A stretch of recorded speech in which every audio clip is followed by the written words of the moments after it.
¿sabe qué pasa? Que busco una mujer que me quiera, que me entienda, que me comprenda, que acepte mis defectos, que acepte mis virtudes, que comparta mis aficiones, que hagarme fuera del váter, coleccionar bisagras.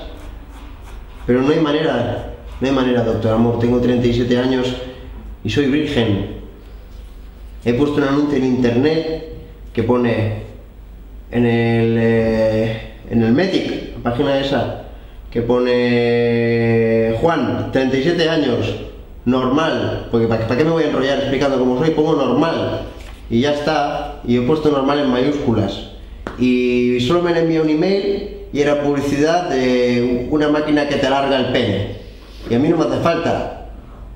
Pero a mí lo que hace falta es una mujer, joder. Una mujer que me quiera, que me ame, que me entienda.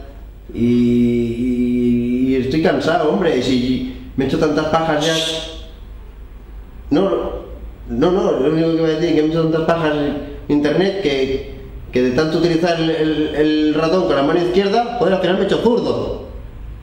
Y no puede ser, yo no necesito cambiar de... No necesito ser ambidiestro, necesito una mujer que me quiera, joder.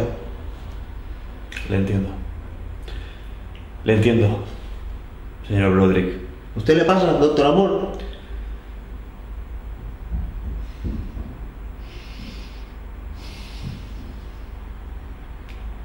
No hemos venido aquí a hablar de mí, señor Broderick, sino de usted. Ya lo sé. Sino de usted. Ya lo sé.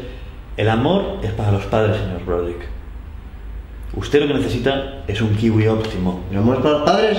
Sí. Usted lo que necesita es un kiwi óptimo. ¿Un kiwi?